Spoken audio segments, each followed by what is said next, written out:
ناظرین کل کا یہ جو واقعہ ہے، جو وہ ماں اور بیٹی گٹر میں گری، اس نے پنجاب حکومت کی کارکردگی کا پول پوری دنیا کے سامنے کھول کے رکھ دیا۔ ایون کہ پی ایم ایل این کے اندر سے آوازیں آنا شروع ہو گئی ہیں کہ خدا را بس کر دیں، اب اس ٹک ٹاک سے باہر نکلیں اور واقعی جو پریکٹیکلی پرفارمنس ہے وہ دکھائیں عوام کو، عوام کی زندگیوں کا اس طرح سے سودا نہ کریں۔ ناظرین اب تک کی جو کنفرم رپورٹس ہیں، وہ جو ایس ایچ او ہے جس نے ان بچوں کے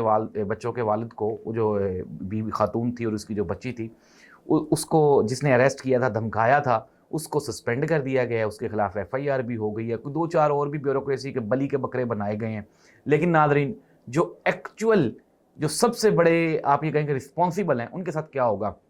ابھی ریسنٹلی ایمان مزاری اور ہادی علی چٹھا، ان کے خلاف، میاں بیوی کے خلاف یہ کیس ہے کہ انہوں نے اسٹیٹ کے خلاف 2 ٹویٹس کیے اور ان 2 کیسز میں ان کو 17 سال قید ہوئی اور پی کے ایکٹ ان کے اوپر لگا۔ تو محترمہ عظمیٰ بخاری صاحبہ جنہوں نے یہ جھوٹی سٹیٹمنٹ دی کہ یہ فیک نیوز ہے، کیا ان کے اوپر کسی میں اتنی ہمت ہے کہ وہ پی کے ایکٹ لگا سکے اور ان کو اسی یہ جو کیس ہے، اسی کیس میں ان کو 10 سال یا 17 سال کی سزا سنائی جا سکے؟ تو اس کا جواب ہے نہیں،